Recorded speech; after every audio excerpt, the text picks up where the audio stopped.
Dans la Genèse, à un moment donné, Abraham est appelé comme étant prince de Dieu.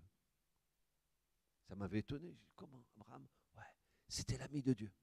C'était un prince pour Dieu. Mais Jésus, c'est le prince des rois. De toute la terre, mais de tout l'univers.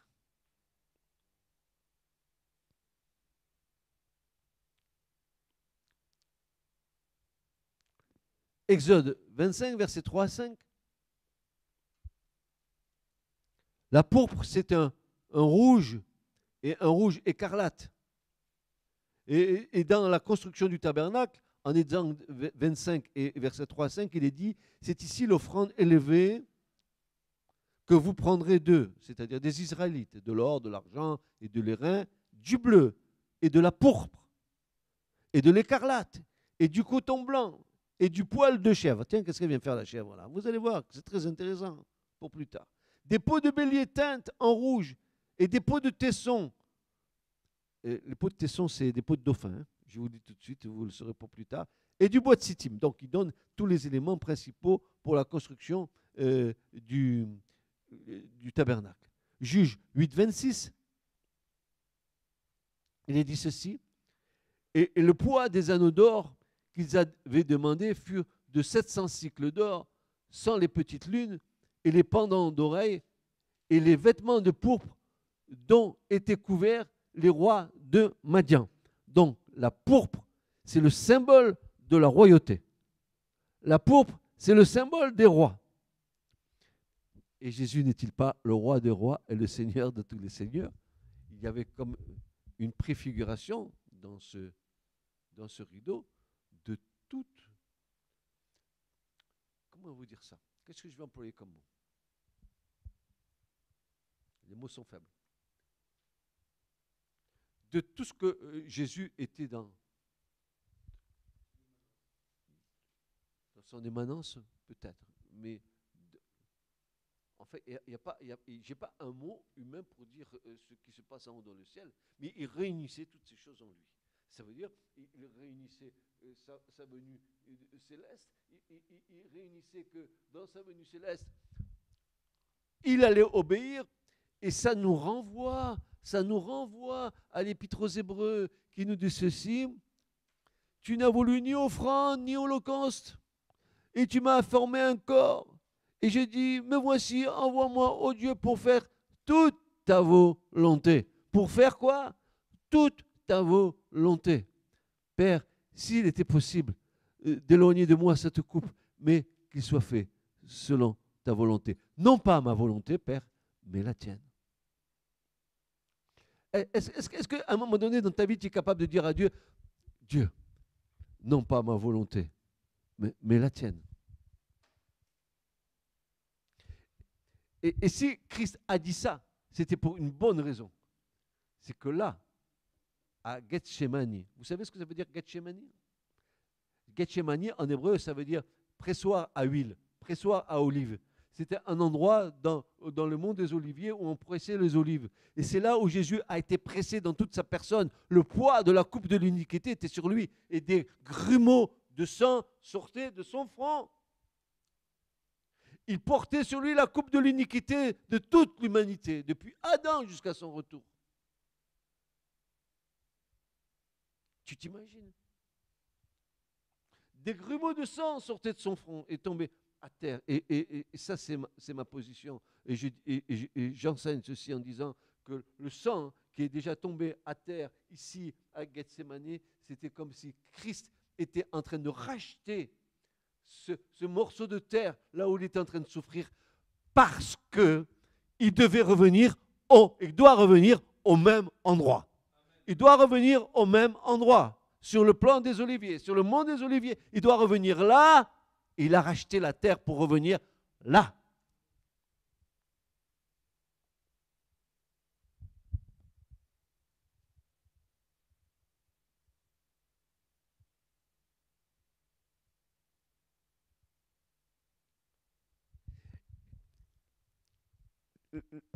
Les érudits de l'Écriture nous disent qu'à cet endroit-là, s'il n'y avait pas eu l'ange pour fortifier Christ pour aller jusqu'à Golgotha, il serait mort là,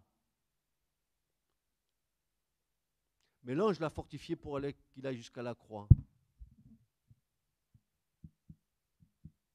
S'il était possible,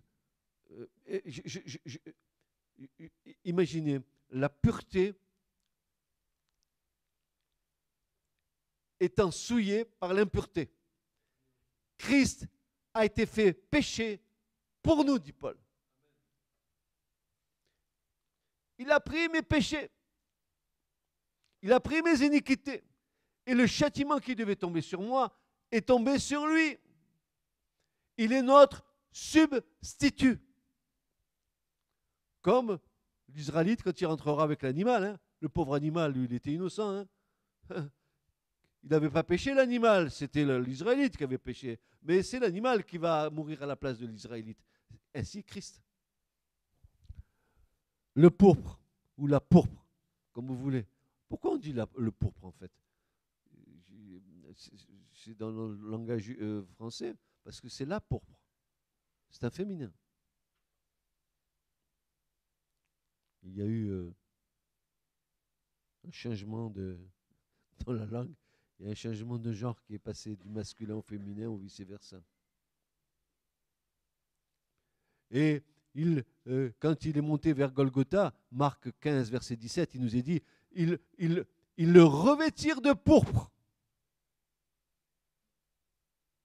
Il l'a emmené à la croix en lui mettant un manteau de pourpre, symbole de la royauté.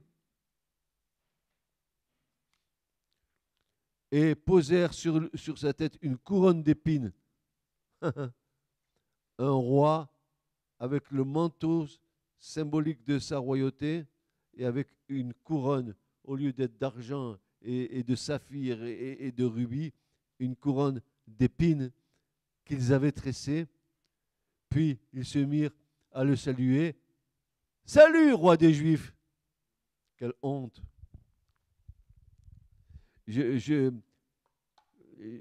me dis que souvent, nous n'avons pas conscience du poids des mots que nous prononçons.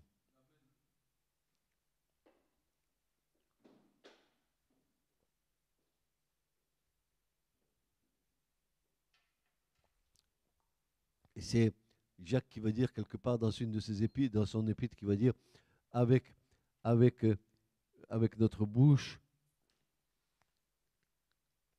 nous bénissons Dieu. Non. Et oui, avec notre bouche, nous bénissons Dieu, et avec notre bouche, nous maudissons les hommes qui ont été faits à l'image de Dieu. De nos bouches, il sort beaucoup de choses.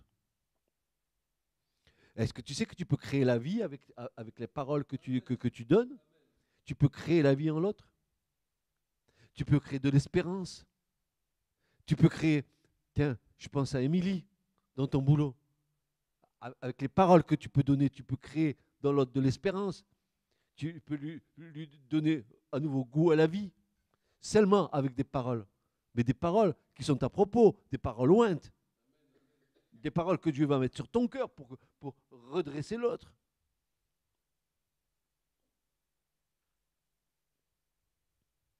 Il y a des hommes et des femmes qui sont courbés depuis tant d'années par le poids de leurs péchés, qui sont courbés sur le poids de leur fardeau. Seigneur, dis seulement une parole. Et elle va se relever. Dis une parole, Seigneur.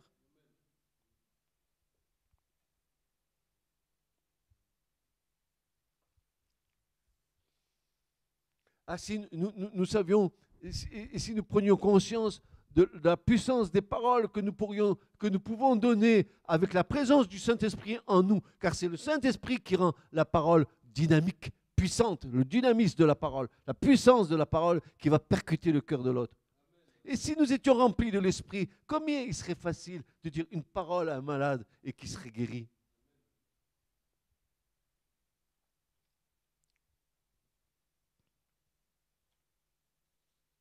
Dieu dit que la lumière soit, et la lumière fut. Dieu dit. Qu'est-ce que Dieu a dit? Dieu a dit une parole. Qu'est-ce qui est sorti de la bouche de Dieu? Une parole. Quelle parole? Christ. La parole de Dieu. La parole de l'Éternel. Et la parole, elle est venue, elle est sortie. Et la lumière a été. Dès qu'elle est sortie, la lumière. Oui, je suis la lumière du monde. Hop, hop, hop, hop, hop, elle est là. Et vous voyez tout d'un coup le Saint-Esprit là. Hop, hop, hop, hop, qui commence à survoler la création. C'est trop beau, quoi. Quand tu vois toute la divinité en train de créer. Il n'y a que le Père. Il y a les sages d'Israël qui disent que cette création-là, cette création dans laquelle nous vivons, quand Dieu est venu pour créer ici, alors qu'elle était informe, elle était tohu-bohu, c'était une planète, mais une planète complètement vide, désertique, il n'y avait rien. Mais que quand Dieu a décidé, ils disent que toute la création de Dieu était en suspension dans les airs et que cette création, elle attendait qu'une parole de Dieu pour s'accomplir en bas. Que les anges, il nous est dit qu'ils se réjouissaient dans Job et de voir comment Dieu était en train de disposer les choses. Mais la création n'était pas, parce que Dieu n'avait pas encore parlé, mais elle se tenait prête. Tout était prêt. Tout. Et quand il a dit la parole, ça s'est réalisé.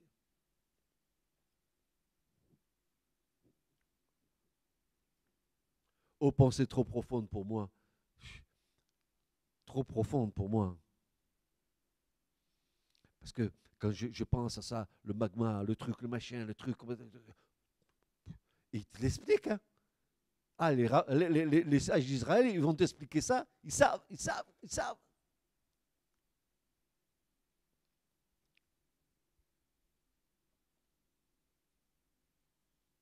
Ça, c'était la deuxième couleur, la pourpre. Maintenant, il y avait un troisième rideau. C'était comme couleur le cramoisi. Ça représente dans le type le serviteur de Dieu comme l'agneau pour le sacrifice. Ses souffrances et sa gloire comme Messie d'Israël. L'écarlate est la couleur du sang artériel. Si vous voulez avoir la vraie couleur de l'écarlate, c'est la couleur du sang. Sang, en hébreu, c'est dam. Et vous comprenez bien pourquoi on l'a appelé Adam. Adam. Parce qu'il est fait de sang et de chair. Dam, Adam. Et puis ensuite, il est aussi connu sous le nom de cramoisi, mot tiré du perse. Alors là, le perse, ce mot, c'est le mot kermès qui signifie ver, un ver. Le ver de terre. Oui, un ver. Ah, tiens. Vous devriez avoir déjà les cheveux qui se dressent parce que je vous dis vert, ça vous fait penser à quoi? Non, pas 23, faux. Pardon? Non, faux. 22. Nous sommes 22. On va voir comme c'est beau. C'est le terme hébreu désignant cette couleur qui signifie l'éclat du vert. Il est cité 27 fois en tant qu'élément de l'offrande élevée. Il est l'image du Christ offert en sacrifice. Alors, écoutez-moi bien. Et c'est là où c'est très, très, très beau et très, très, très intéressant. Très, très, très intéressant. Comment tire-t-on ce cramoisi? Parce que c'est avec la couleur du cramoisi qu'on teignait les étoffes. Comment ça se passait cette histoire pour avoir du cramoisi? Eh bien, ce fameux vert, n'est-ce pas? Le kermès, que nous retrouvons dans le psaume 22, et nous allons voir tout à l'heure. Quand la femelle du ver de l'espèce de l'écarlate est prête à pondre, la femelle du ver de l'espèce de l'écarlate est prête à pondre, elle attache son corps au tronc d'un arbre de façon si ferme et si permanente qu'elle ne pourra plus le quitter. Elle s'accroche là et elle va mourir là, accrochée à l'écorce de l'arbre, jusqu'à ce qu'elle enfante les larves qui vont donner le rouge. Écoutez bien, vous allez comprendre tout de suite ce qui se passe. Oui, oui, j'ai vu, le micro m'énerve. Prie pour qu'il n'y ait plus de micro. Quand la femelle du ver de l'espèce de l'écarlate est prête à pondre, elle attache son corps au tronc d'un arbre d'une façon si ferme et si permanente qu'elle ne pourra plus le quitter. Les œufs ainsi déposés sous son corps sont donc protégés jusqu'à ce que les larves soient capables d'entrer elles-mêmes dans le cycle de la vie. Comme la mère meurt, le fluide cramoisi imprègne son corps et le bois environnant. La teinture cramoisie écarlate de l'Antiquité en était extraite. On peut retrouver là l'image de Christ mourant sur le bois, versant son précieux sang pour pouvoir conduire à la gloire une multitude de fils. Il est mort pour nous, pour que nous puissions vivre à travers lui. Et regardez, mais regardez bien, prenez le psaume 22. Et vous allez être étonné de ce que vous allez trouver là.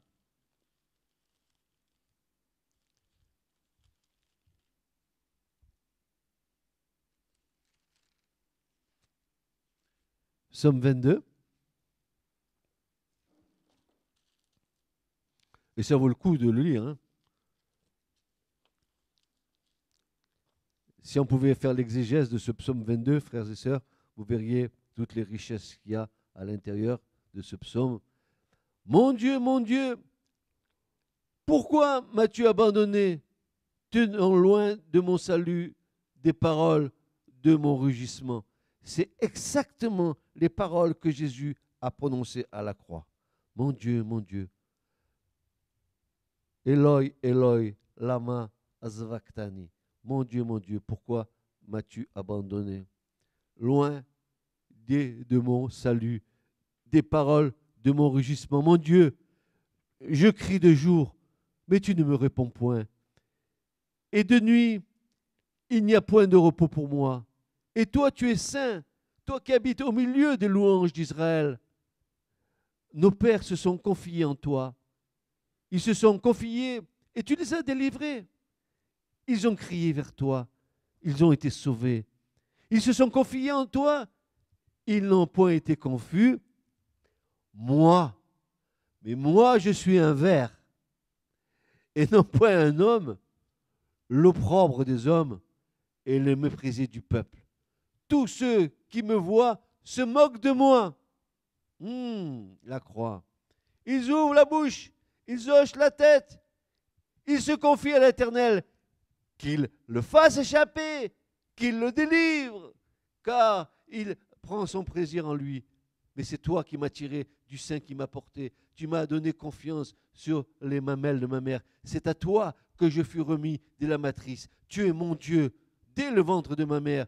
Ne te tiens pas loin de moi, car la détresse est proche, car il n'y a personne qui secourt. Beaucoup de taureaux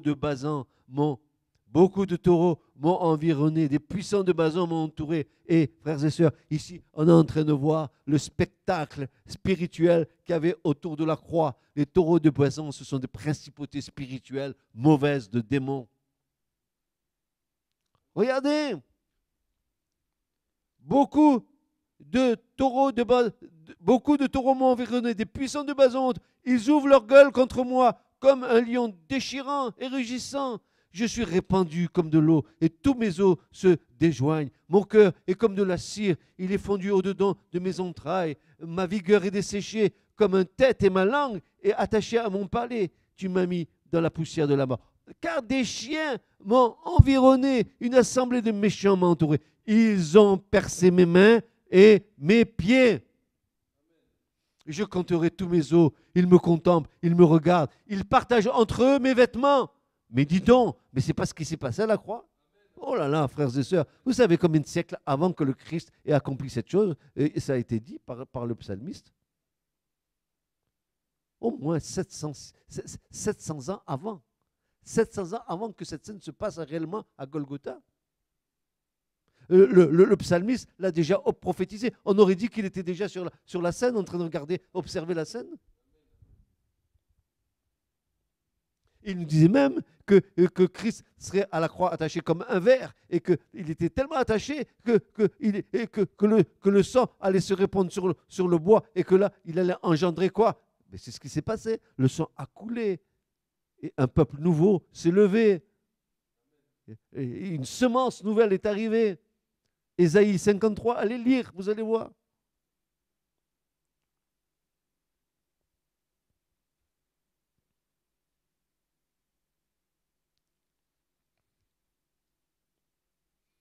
Mais mes amis, honnêtement, nous avons là un trésor. Un trésor, s'il est éclairé par le Saint-Esprit, ça devient pour nous des délices, une force dans l'âme et dans l'esprit pour nous, des convictions qu'on ne peut pas renverser, et des convictions de foi qui sont pour l'éternité. On ne bouge pas là-dessus. Dites-moi. Vous vous rappelez, qui c'est qui a vu le dernier film, un des films de Jésus, où on voyait les puissances mauvaises dans la foule qui entourait la croix? C'était avec Gibson, comment il s'appelait cet artiste? La Passion du Christ. C'était vraiment bien traduit. Bien. Ils avaient pigé le truc. Hein. Je ne sais pas si on l'a à la maison. Mais en tout cas, ils avaient bien pigé que c'était un mouvement de guerre spirituelle. Tous les démons étaient autour de la croix. Ça y est, on le fait taire. On est arrivé à notre fin. Ils avaient oublié que Jésus avait dit que comme Jonas est resté 3 jours et 3 nuits dans le ventre du poisson, ainsi le Fils de l'homme doit rester 3 jours et 3 nuits sur le sein. Et le 3e jour, la mort n'a pu le retenir.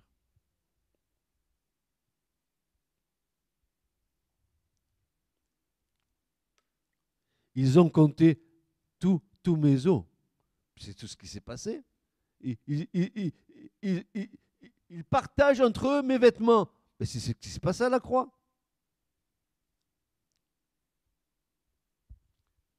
Et sur ma robe, sur ma tunique, ils jettent le sort. Éternel, toi, ne te tiens pas loin. Ma force, avec un F majuscule, ma force, mon bouclier, ma force, à toi de me secourir. Délivre-moi. Jésus, homme, Fils de l'homme, il ne pouvait pas faire autrement que d'être un homme pour sauver les hommes. Frères et sœurs, il a dit à Pilate, mais si je voulais, je demanderais à mon Père une légion d'anges, ça ferait longtemps que vous allez être balayés. Mais il fallait qu'il accomplisse sa destinée. C'est trop, hein?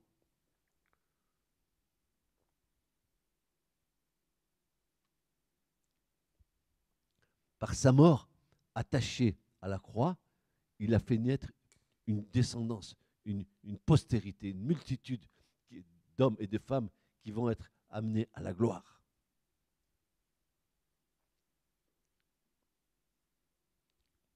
Alors, bien sûr, on peut dire, hein, oh Sainte Croix, oh Croix bénie, etc. On peut dire plein de choses comme ça. Ça ne peut pas être faux. Mais ces mots sont faibles. C'est des mots qui sont faibles. Par l'Esprit de Dieu, tu dois dire autre chose que ça. Tu dois dire... Je n'ai pas les mots pour te dire, Seigneur, combien tu es grand, comme tu es magnifique, comment tu es puissant. Comment tu t'es dépouillé de toute la gloire que tu avais auprès du Père. Tu as pris une forme d'esclave, tu t'es humilié pour nous. Afin qu'un jour nous soyons élevés avec toi en haut dans la gloire.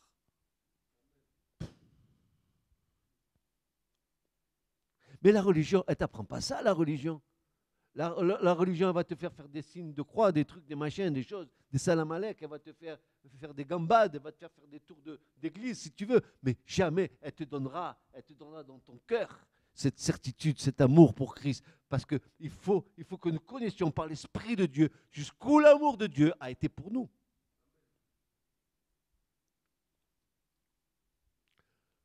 Est-ce que tu sais combien tu es aimé de Dieu, David? Mais ni moi ni toi, nous n'avons la mesure de cet amour. Il est tellement puissant. Dieu est prêt à tout pour nous.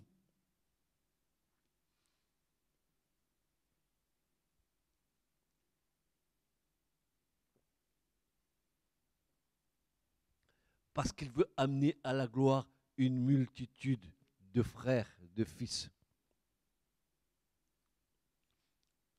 Et parce qu'il est le prince de notre salut. Parce qu'il a appris l'obéissance par les choses qu'il a souffertes. Et qu'il est l'auteur d'un salut pour tous ceux qui lui obéissent. Il est l'auteur du salut pour tous ceux qui lui obéissent. Je rappelle, pour tous ceux qui lui obéissent.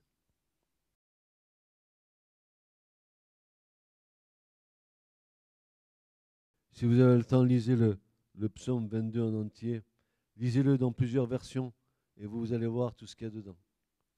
Et c'est un psaume, n'est-ce pas, psaume de David, tiens. D'où va sortir le Messie? Mais de la maison de David. Et qui mieux que David allait prophétiser un tel psaume?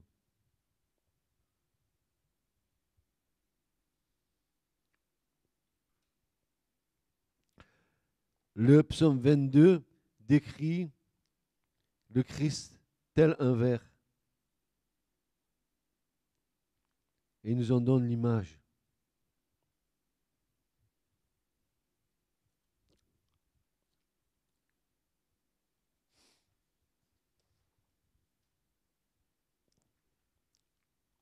Ensuite, il y a Atikva. Vous ne connaissez pas Atikva? Il y en a qui connaissent Atikva, ils savent ce que c'est l'espérance. Le fil de rouge écarlate autour de la main. Les Juifs sont friands de ça. Pourquoi? Parce qu'ils ont une expérience bénie avec Rahab la prostituée du temps de Josué. Quand les espions sont venus espionner le pays de Canaan et qu'ils ont été poursuivis par les gens du cru, elle les a hébergés dans sa maison. Et quand les espions sont partis de la maison de Rahab, de la prostituée, ils lui ont dit: mets un fil d'écarlate rouge à ta fenêtre, et quand nous viendrons, nous passerons et ne te toucherons pas. C'est exactement ce qui s'est passé à la sortie de l'Égypte, quand Dieu a dit à Israël: vous prendrez le sang de l'agneau et vous badigeonnerez le linteau de vos portes et de vos maisons, et le destructeur y passera par-dessus, vous ne serez point touchés. C'est exactement pareil. Ça veut dire que quand Christ reviendra, ceux qui sont mis au bénéfice de son sang ne seront pas, dites-le fort, vous devriez le crier, vous devriez le crier. Nous sommes sous l'aspersion du sang de l'agneau. C'est une réalité. Ce n'est pas une vue de l'esprit. La réalité, c'est que Christ est allé à la croix pour cela. Qu'il a payé le prix.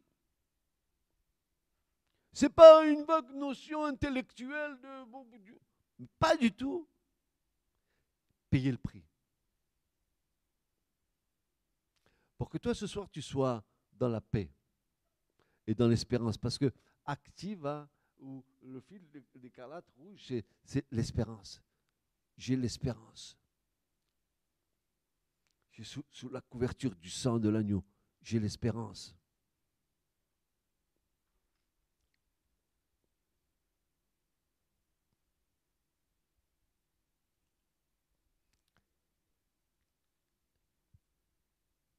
un texte. Hébreux 9, 19. Car chaque commandement pour ce qui concerne la loi, ayant été proclamé par Moïse à tout le peuple. C'est dans le Nouveau Testament, Hébreux 9, verset 19.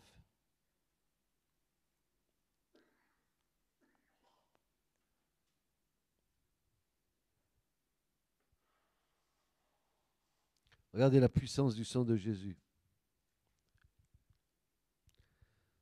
Du 19 jusqu'au 26. Hébreux 9, à partir du verset 19. Car chaque commandement, pour ce qui concerne la loi, ayant été proclamé par Moïse à tout le peuple, il prit le sang des veaux et des boucs, avec de l'eau et de la laine écarlate et de l'hysope, et en fit aspersion sur le livre lui-même et sur tout le peuple, en disant, c'est ici le sang de l'alliance que Dieu vous a ordonné. Et presque tout, d'après la loi, est purifié avec du sang. Et sans effusion de sang, il n'y a point de pardon. Il était donc nécessaire, puisque les images des choses qui sont dans les cieux devaient être purifiées de cette manière, que les choses célestes elles-mêmes le fussent par des sacrifices plus excellents que cela. Car Christ n'est pas entré dans un sanctuaire fait de main d'homme, en imitation du véritable, mais il est entré dans le ciel même, afin de comparaître maintenant pour nous devant la face de Dieu. Afin de comparaître maintenant pour nous devant la face de Dieu. Et ce n'est pas pour s'offrir lui-même plusieurs fois qu'il y est entré, comme le souverain sacrificateur entre chaque année dans le sanctuaire avec du sang étranger. Autrement, il aurait fallu qu'il eût souffert plusieurs fois depuis la création du monde, tandis que maintenant, à la fin des siècles, il apparaît une seule fois pour abolir le péché par son sacrifice.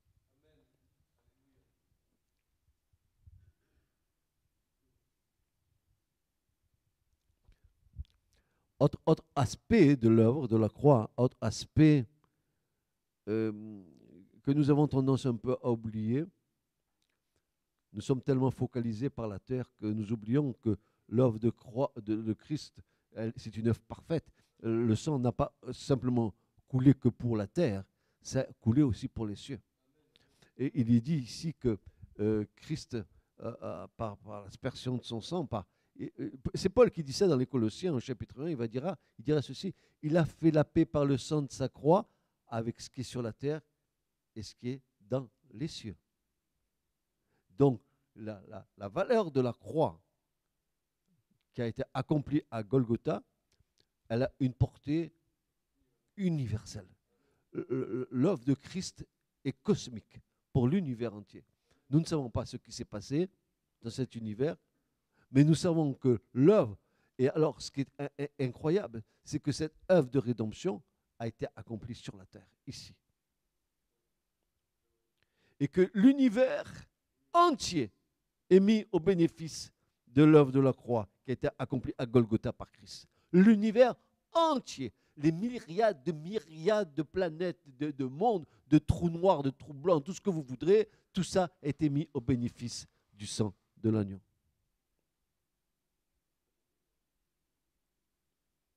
Pourquoi a-t-il fallu que le sang soit versé pour les cieux? Parce que, souvenez-vous, qu'il y a eu la révolte de Satan dans les cieux. Et qu'il a fallu que ces choses soient purifiées par l'œuvre de Christ en bas. C'est pour ça que nous osons dire et nous l'affirmons que le sacrifice de Christ, elle est cosmique. Pas seulement pour nous. Pour nous, oui, merci. Mais pour l'univers entier. Je crois qu'on va arrêter là pour ce soir. J'ai plus envie d'aller plus loin que ça. Je suis rassasié de ce que je vous ai dit. Donc, on continuera vendredi prochain, oui.